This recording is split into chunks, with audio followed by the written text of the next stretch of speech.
Hello students, welcome to Masters Academy YouTube channel. आज का जो हमारा टॉपिक है वो है अटैकिंग रीजेंट। लास्ट क्लास में हम लोग देखा था कि अटैकिंग रीजेंट क्या होता है। बेसिकली अटैकिंग रीजेंट क्या होता है कि अगर कोई हमारे पास ऑर्गेनिक मॉलिक्यूल है सबस्ट्रेट और उस पर कोई रिएजेंट अटैक करता है, अटैक करने के बाद क्या होता है कि पुराने बॉन्ड टूटते हैं और नए बॉन्ड का फॉर्मेशन होता है। तो उस आर बार देखिए यहाँ पे लिखा हुआ है S for substrate, R for attacking reagent, और हम लोग को फाइनली क्या मिलता है, प्रोडक्ट मिलता है।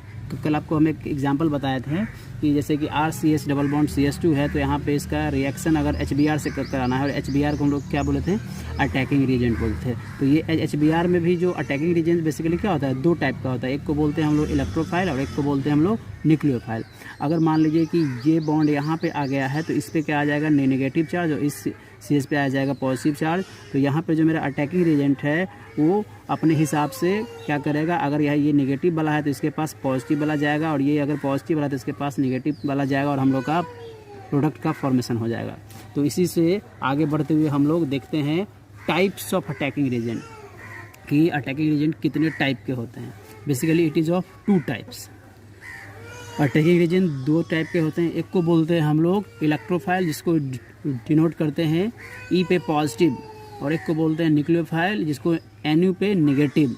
तो सबसे पहले हम लोग देखते हैं इलेक्ट्रोफाइल। इलेक्ट्रोफाइल का मीनिंग क्या होता है, इलेक्ट्रो मीन्स इलेक्ट्रॉन और फाइल मीन्स लव, मतलब the electron loving species are called electrophile, और नेगेटिव चार्ज लविंग स्पेसीज और group is called electrophile. Basically क्या होता है कि जो इलेक्ट्रॉन लविंग स्पेसीज हो उसी को हम लोग क्या बोलते हैं, इलेक्ट्रोफाइल बोलते हैं। फॉर एग्जांपल जैसे कि देखिए H+, अब H+ है तो हमेशा ये किसको चाहेगा, हमेशा ये किसी नेगेटिव वाले को चाहेगा। इसी प्रकार BF3 Cl+, Br+, CH3+, NO2+, SO3, H3O+, SO3+, H, RN2+, AlCl3 etc। देखिए एक और चीज़ आपको देखना पड़ेगा कि जितने भी लेबिस एसिड होते हैं, जितने भी ऑल लेबिस एसिड्स आर इलेक्ट्रोफाइल्स, वो सभी क्या कहलाते हैं, इलेक्ट्रोफाइल्स कहलाते हैं। लेकिन एक और चीज़ आपको ध्यान देना पड़ेगा कि सिर्फ जिस पे पॉजिटिव चार्ज होगा वही इलेक्ट्रोफाइल नहीं होगा, कुछ इलेक्ट्रॉन डेफिशिएंट मॉलिक्यूल भी होते हैं, वो भी electrophile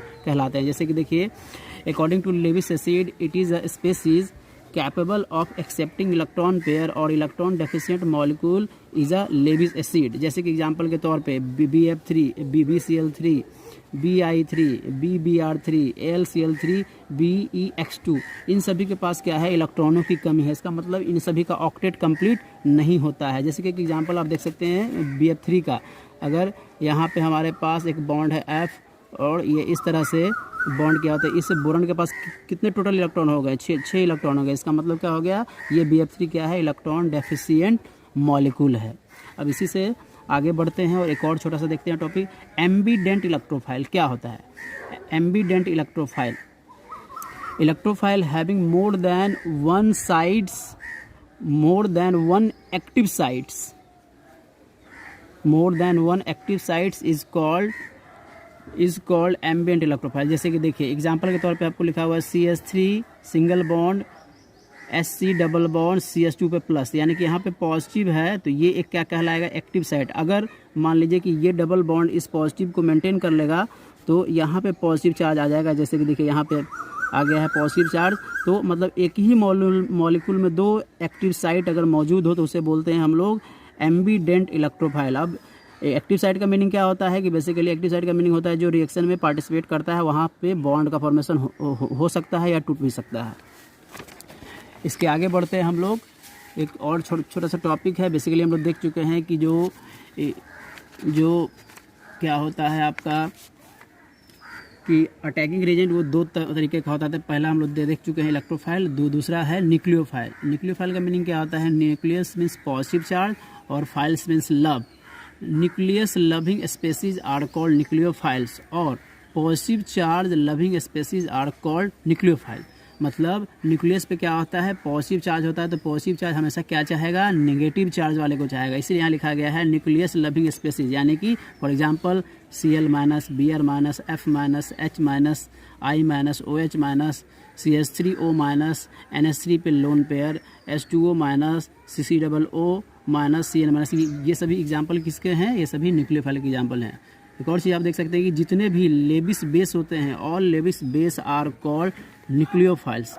according to Lewis base is a species prepare to donate electron pair और the compound having lone pair of electron are called nucleophiles. ऐसा नहीं कि जिसके ऊपर सिर्फ निगेटिव चार्ज हो वही न्यूक्लियोफाइल हो, वैसे मॉलिक्यूल भी न्यूक्लियोफाइल कहलाएंगे जिनके ऊपर लोन पेयर्स हो। जैसे कि देखिए NH3 पे लोन पेयर है, H2O पे लोन पेयर है, RNH2 पे लोन पेयर है। तो ये सभी लोन पेयर क्या होते हैं, डोनेट करना चाहते हैं, इसीलिए ये सभी क्या क्या कहलाते हैं, न्यूक्लियोफाइल्स कहलाते हैं।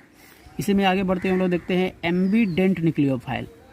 Nucleophiles having more than one active site are called ambident nucleophile. जैसे कि एग्जांपल के तौर पे आप देख सकते हैं कि CN माइनस, यानी कि यहाँ पे माइनस है, N पे लोन पेयर है, तो ये जो माइनस है ये भी क्या है, एक एक्टिव साइड है, और ये लोन पेयर है ये भी क्या है, मेरा एक्टिव साइड है। तो जो CN माइनस है ये एक बहुत अच्छा एग्जाम्पल है एम्बीडेंट न्यूक्लियोफाइल्स का। एक और एग्जाम्पल देखते हैं हम लोग, जैसे कि H2C double bond CH O पे माइनस। अब ये O पे माइनस आ गया तो ये भी क्या हो गया, मेरा एक एक्टिव साइड। अगर ये माइनस चार्ज यहाँ पे आ जाए तो यहाँ पे डबल बॉन्ड का फॉर्मेशन आ जाएगा और ये नेगेटिव चार्ज यहाँ आ जाएगा। तो जैसे देखिए कि यहाँ पे ये बॉन्ड यहाँ और ये यहाँ आने के पश्चात क्या हो जाएगा कि यहाँ पे एक नेगेटिव चार्ज आ जाएगा, तो यहाँ पे भी ये एक्टिव साइड है। मतलब एक मॉलिक्यूल में हमारे दो एक्टिव साइड हो जाएंगे, उन्हीं को हम लोग क्या बोलेंगे, एम्बीडेंट न्यूक्लियोफाइल्स। ठीक है फ्रेंड, यहाँ पर हम लोग का अटैकिंग रीजेंट कंप्लीट होता है। अब एक और थोड़ा सा टॉपिक देखते हैं, केमिकल रिएक्शन क्या होता है। Basically chemical reaction occurs when chemical bonds between atoms are broken और फॉर्म्ड। केमिकल रिएक्शन क्या होता है कि जब कोई रिएक्शन होता है उसमें या तो बॉन्ड बनता है या तो बॉन्ड टूटता है, उस प्रोसेस को ही हम लोग क्या बोलते हैं, केमिकल रिएक्शन बोलते हैं।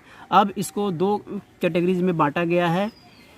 It is divided into two categories. पहले को बोलते हैं हम लोग आयनिक रिएक्शन, दूसरे को बोलते हैं हम लोग non ionic reaction. Ionic reaction क्या होता है, if ions are involve. Ionic reaction में क्या होगा, हमेशा आयंस इन्वॉल्व होंगे। और नॉन आयनिक में क्या होगा, if free radicals are involve. और आयनिक रिएक्शन में two electron transfer take place, और नॉन आयनिक में 1 इलेक्ट्रॉन ट्रांसफर टेक प्लेस। हमेशा आयनिक रिएक्शन में क्या होता है कि 2 इलेक्ट्रॉनों का ट्रांसफर हो सकता है, लेकिन नॉन आयनिक में क्या होता है, 1 इलेक्ट्रॉन का ट्रांसफर होता है। Mostly favoured by polar solvent. Ionic reaction क्या करता है, उसको पोलर सॉल्वेंट फेवर्ड करता है। हम लोग जानते हैं कि पोलर सॉल्वेंट क्या होता है, जिसका म्यू का वैल्यू कुछ ना कुछ आ जाए, यानी कि 0 से ज़्यादा हो जाए। और नॉन आयनिक में क्या होता है कि favoured bye non polar solvent. हम लोग जानते हैं कि नॉन पोलर क्या होता है, म्यू इक्वल टू 0, और पोलर क्या होता है, mu not equal to 0। Ionic reaction में क्या होता है, हेट्रोलाइसिस ऑफ बॉन्ड अकर। मतलब इसमें हेट्रोलाइसिस होता है, चूँकि दो मान लीजिए कि HCl है, HCl, और तो ये क्या हो जाएगा, HCl। इस तरह से हेट्रोलाइसिस ऑफ बॉन्ड अकर। बेसिकली हेट्रोलाइसिस का मीनिंग यही होता है कि अगर दो जहाँ पे इलेक्ट्रोनेगेटिविटी का क्या हो, डिफरेंस हो।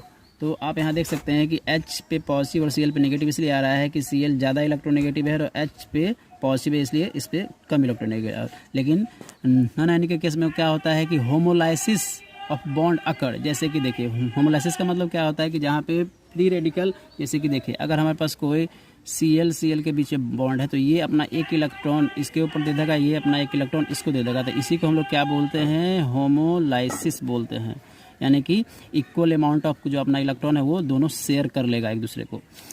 Most of the organic reactions are ionic reaction. ज़्यादातर जो रिएक्शन होते हैं वो आयनिक रिएक्शन होते हैं। अब आयनिक रिएक्शन क्या होता है, एक और टॉपिक है, आयनिक रिएक्शन क्या होता है। The reaction occurs by ions. वैसे रिएक्शन जो आयंस के द्वारा होता है उसे हम लोग क्या कहते हैं, ionic reaction. The reaction occurs by ions is called ionic reaction. Basically the ionic reaction is of 3 types.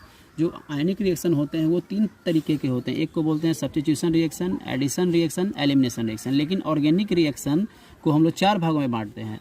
इसलिए organic reaction can be classified as substitution reaction, addition reaction, elimination reaction and rearrangement reaction. ये जो ionic reaction है हमारे लिए बहुत important है और ये हम लोग को 12th में बहुत काम आएगा। चलिए पहला स्टार्ट करते हैं हम लोग सब्स्टिट्यूशन रिएक्शन। कि सब्स्टिट्यूशन रिएक्शन क्या होता है, इसको हम लोग ऐसा लिखते हैं, if atom or groups is replaced by some other atom or groups then the reaction is called substitution reaction. अगर किसी एटम और ग्रुप को रिप्लेस किया जाए दूसरे एटम और ग्रुप से, तो उसे ही हम लोग क्या बोलते हैं, सब्स्टिट्यूशन रिएक्शन। जैसे कि देखिए यहाँ पे CH3I और इसका रिएक्शन मुझे कराना क्या है, OH माइनस है, और ये जो मेरा OH है वो क्या है, एक न्यूक्लियोफाइल है। तो मान के चलिए कि ये जो मेरा I है इसे हम लोग बोलते हैं लिविंग ग्रुप, ये बाहर निकलेगा। अगर मान लीजिए कि ये इस पे आ जाए तो I पे माइनस और इस CH3 पे क्या आ जाएगा, पॉजिटिव। जैसे ही पॉजिटिव आएगा तो ये OH क्या हो जाएगा, यहाँ पे अटैक करके बॉन्ड का फॉर्मेशन हो जाएगा। कहने का मतलब एक ग्रुप को हम लोग हटाएं यानी रिप्लेस किए और दूसरे ग्रुप को जोड़ दिए। इसलिए आपको डिफिनेशन में लिखा है if atom or groups is replaced by some other atoms or groups then the reaction is called substitution reaction. तो हम लोग का जो मिलेगा वो CH3OH और I पे माइनस। एक और एग्जांपल देख सकते हैं CH3CH Br और CH3, इसको OH से रिएक्शन कराना था। ये जो मेरा Br हो जाएगा वो हो जाएगा लिविंग ग्रुप। तो इस Br को जैसे ही बाहर निकालेंगे तो इस CH पे क्या आ जाएगा, पॉजिटिव चार्ज आ जाएगा। जैसे ही यहाँ पे पॉजिटिव चार्ज आया तो एक एटम बाहर निकला, मतलब तो दूसरा क्या हो गया, रिप्लेस करके उससे अटैच हो जाएगा और इस तरह से प्रोडक्ट का फॉर्मेशन हो जाएगा और Br माइनस बाहर हो जाएगा। तो सब्स्टिट्यूशन रिएक्शन बेसिकली होता क्या है कि जब आप किसी एटम और ग्रुप को रिप्लेस करते हैं और उसके जगह पे कुछ दूसरा एटम और ग्रुप को जोड़ते हैं तो उसे ही हम लोग क्या बोलते हैं, substitution reaction. Generally in an ionic substitution reaction one sigma bond is broken and another sigma bond is formed. Generally देखा गया है कि जो आयनिक सब्स्टिट्यूशन रिएक्शन होते हैं उसमें एक सिग्मा बॉन्ड को तोड़ा जाता है और एक सिग्मा बॉन्ड का फॉर्मेशन होता है। अब देखते हैं हम लोग types of substitution reaction. Basically जो सब्स्टिट्यूशन रिएक्शन होता है वो आपको 3 टाइप का होता है। एक को बोलते हैं हम लोग न्यूक्लियोफिलिक सब्स्टिट्यूशन रिएक्शन, दूसरे को बोलते हैं इलेक्ट्रोफिलिक सब्स्टिट्यूशन रिएक्शन, तीसरे को बोलते हैं हम लोग फ्री रेडिकल सब्स्टिट्यूशन रिएक्शन।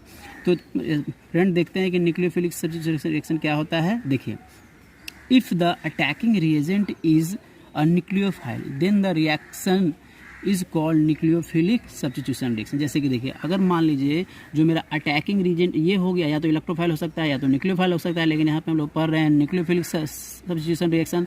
तो जो अटैक करेगा, मान लीजिए कि ये RL है, L का मतलब लिविंग ग्रुप, और ये कोई है अल्काइल ग्रुप। तो अल्काइल ग्रुप है, तो जैसे ही ये लिविंग ग्रुप बाहर जाएगा और इस पर कोई न्यूक्लियोफाइल का अटैक होगा, कहने का मतलब क्या है कि जो मेरा अटैकिंग रिएजेंट हो वो कोई न्यूक्लियोफाइल हो, तो उसे हम लोग क्या बोलेंगे, न्यूक्लियोफिलिक सब्स्टिट्यूशन रिएक्शन। आप यहाँ पे देख सकते हैं RNU का फॉर्मेशन हो गया और लिविंग ग्रुप बाहर हो गया। एक और एग्जांपल देखते हैं हम लोग CH3Cl। अब ये Cl जैसे ही बाहर हुआ तो इस पर किसका अटैक हुआ, एक न्यूक्लियोफाइल का। OH माइनस क्या है, एक न्यूक्लियोफाइल है, तो ये न्यूक्लियोफाइल इस पर अटैच हो जाएगा तो हम लोग को मिल जाएगा CH3OH प्लस Cl माइनस। हमेशा देखा गया है कि जो न्यूक्लियोफिलिक सब्स्टिट्यूशन रिएक्शन में Cl बॉन्ड क्या होते हैं, टूटते हैं और CNU बॉन्ड बनते हैं। In all nucleophilic substitution reaction Cl bond clipped and CNU bond is formed. The group which departs in nucleophilic substitution reaction is called leaving group. वैसे ग्रुप जो बाहर निकल जाते हैं उसे हम लोग क्या बोलते हैं, लिविंग ग्रुप। तो ये हमारा क्या था, न्यूक्लियोफिलिक सब्स्टिट्यूशन रिएक्शन। दूसरा हमारा क्या है, electrophilic substitution reaction. If the attacking species is an electrophile then the reaction is called electrophilic substitution reaction. कहने का मतलब वैसा सब्स्टिट्यूशन रिएक्शन जिसमें जो अटैकिंग रिएजेंट हो वो क्या हो, कोई इलेक्ट्रोफाइल हो, तो उसे हम लोग क्या बोलते हैं, इलेक्ट्रोफिलिक सब्स्टिट्यूशन रिएक्शन। जैसे एग्जांपल के तौर पे देख सकते हैं कि हमारे पास RL है। अब इस इलेक्ट्रोफाइल को मुझे इस R पे अटैक करवाना है तो क्या होगा कि ये जो R होगा इस L से ज़्यादा इलेक्ट्रोनेगेटिव होगा और ये अपना बॉन्ड अपने ऊपर ले आएगा, तो इस R पे क्या हो जाएगा, नेगेटिव, और इस L पे क्या हो जाएगा, पॉजिटिव। और जैसे ही यहाँ पर नेगेटिव होगा तो ये इलेक्ट्रोफाइल का इस पर अटैक हो जाएगा और हम लोग को RE बॉन्ड का फॉर्मेशन हो जाएगा और L प्लस बाहर हो जाएगा। एक और एग्जांपल देखते हैं हम लोग कि हमारे पास कोई बेंजीन रिंग है और उसका रिएक्शन हम लोग कराते हैं कॉन्क HNO3 और कॉन्क H2SO4 के साथ। तो वहाँ से जो मुझे इन दोनों के मिक्सचर से जो मुझे मिलेगा वो Na2 प्लस एक इलेक्ट्रोफाइल मिलेगा। अब ये इलेक्ट्रोफाइल का अटैक कैसे होगा, जैसे कि NO2 प्लस है तो ये जो पाई बॉन्ड है वो उस पर अटैक करेगा और इस तरह से अपने ऊपर जोर लेगा, लेकिन उस कार्बन के पास क्या हो जाएगा, पॉजिटिव चार्ज हो जाएगा। लेकिन हम लोग जानते हैं कि बेंजीन में हाइड्रोजन भी छिपा हुआ रहता है, तो वो हाइड्रोजन क्या करेगा, अपना बॉन्ड इसे दे देगा और डबल बॉन्ड का फॉर्मेशन हो जाएगा और ये H प्लस बाहर निकल जाएगा और हम लोग का मेन प्रोडक्ट का फॉर्मेशन हो जाएगा। उसी प्रकार एक और एग्जांपल है कि बेंजीन है और यहाँ CH3Cl, तो इसको हम लोग तोड़ेंगे। अब Cl क्या है, CH3 से ज़्यादा इलेक्ट्रोनेगेटिव होता है, कार्बन से, तो वो ये बॉन्ड अपने ऊपर ले आएगा और इस पर डेल नेगेटिव आएगा और CH3 पे क्या आ जाएगा, डेल पॉजिटिव आ जाएगा। यानी कि ये CH3 मेरा क्या हो गया, एक इलेक्ट्रोफाइल हो गया। अब क्या होगा कि जैसे ही इलेक्ट्रोफाइल आएगा तो ये पाई बॉन्ड इसका अटैक होगा, इस पर अटैक होने के बाद इस तरह का बॉन्ड आपको मिल जाएगा और फिर से यहाँ से जो H वाला बॉन्ड है वो यहाँ आ जाएगा और हम लोग को फाइनल प्रोडक्ट इस तरह से मिल जाएगा। और ये H और ये Cl आपस में जुड़ करके HCl का फॉर्मेशन कर देंगे। इसके बाद हमारा एक थर्ड आता है, वो है free radical substitution reaction. The substitution reaction are initiated by free radical is called free radical substitution reaction. मतलब वैसा सब्स्टिट्यूशन रिएक्शन जिसमें फ्री रेडिकल का इन्वॉल्वमेंट हो, उसे ही हम लोग क्या बोलते हैं, फ्री रेडिकल सब्स्टिट्यूशन रिएक्शन। एक एग्जाम्पल के तौर पर देख सकते हैं कि हमारे पास एक मीथेन है, उसका रिएक्शन मुझे कराना है Cl2 से। तो जब भी फ्री रेडिकल सब्स्टिट्यूशन रिएक्शन होगा तो आपको UV लाइट और सनलाइट के प्रेजेंस में होता है, चूँकि इसके बॉन्ड को तोड़ने में ये सहायक होता है। तो क्या होगा, तो हम लोग को जो मिलेगा प्रोडक्ट वो इस तरह CH3Cl प्लस HCl कैसे होगा, ये देखिए यहाँ पे ये मीथेन है, तो इस जो H वाला बॉन्ड है, एक इलेक्ट्रॉन इस H पे चला आएगा और ये जो बॉन्ड है इसका एक इलेक्ट्रॉन इस CH3 पे आ जाएगा। तो हम लोग को CH3 पे एक इलेक्ट्रॉन, इस H पे एक इलेक्ट्रॉन आ जाएगा। और यहाँ पे देखिए ये जो मेरा Cl2 से रिएक्शन करेंगे तो ये Cl बॉन्ड का एक इलेक्ट्रॉन इसके ऊपर आ जाएगा और एक इलेक्ट्रॉन इसके ऊपर, और हम लोग को इस तरह का CH3 radical plus Cl radical मिल जाएगा और फाइनल हम लोग को प्रोडक्ट CH3Cl प्लस HCl मिल जाएगा। This reaction take place through a free radical mechanism and it involves following step. ये जो पूरा प्रक्रिया है उसमें तीन तरह के स्टेप्स इन्वॉल्व होते हैं। वो हमारे पहला है स्टेप 1 में इनिशिएशन स्टेट। इसमें क्या होता है कि फॉर्मेशन ऑफ फ्री रेडिकल, इसमें हम लोग फ्री रेडिकल का फॉर्मेशन करते हैं। जैसे कि देखिए Cl2 है तो उसके बॉन्ड को तोड़ते हैं हम लोग UV लाइट के प्रेजेंस में, तो हम लोग को Cl का रेडिकल मिल जाता है, 2 रेडिकल, ठीक है। सेकेंड स्टेप में क्या होता है, प्रोपेगेशन ऑफ फ्री रेडिकल। इसमें क्या होता है, फॉर्मेशन ऑफ मिथाइल रेडिकल। इसमें हम लोग मिथाइल के रेडिकल को बनाते हैं। जैसे कि देखिए यहाँ पे CH4 है तो CH4 को एक H को बाहर निकाल दिए हैं और ये बॉन्ड यहाँ पे आ जाएगा, एक इलेक्ट्रॉन यहाँ और एक इलेक्ट्रॉन यहाँ, तो हम लोग को मिल जाएगा CH3 रेडिकल। और ये जो Cl रेडिकल है उस H के साथ मिल करके HCl का फॉर्मेशन कर लेगा। थर्ड स्टेप है मेरा termination step, formation of main product. क्योंकि टर्मिनेशन स्टेप में ही हम लोग का मेन प्रोडक्ट का फॉर्मेशन होता है। जैसे कि देखिए Cl radical plus Cl radical तो हम लोग को मिल जाएगा Cl2। अगर CH3 रेडिकल है और CH3 रेडिकल है तो हम लोग मिल जाएगा CH3 और अगर CH3 रेडिकल है और Cl रेडिकल है तो हम लोग को फाइनल प्रोडक्ट CH3Cl का फॉर्मेशन होगा। आई होप कि आप लोगों को समझ में आया होगा। अगर आप लोगों को ज़रा सा भी कुछ भी डाउट है आप मुझसे कमेंट बॉक्स में जा करके आप पूछ सकते हैं। Thank you. आज के लिए कल नए टॉपिक के साथ आएंगे।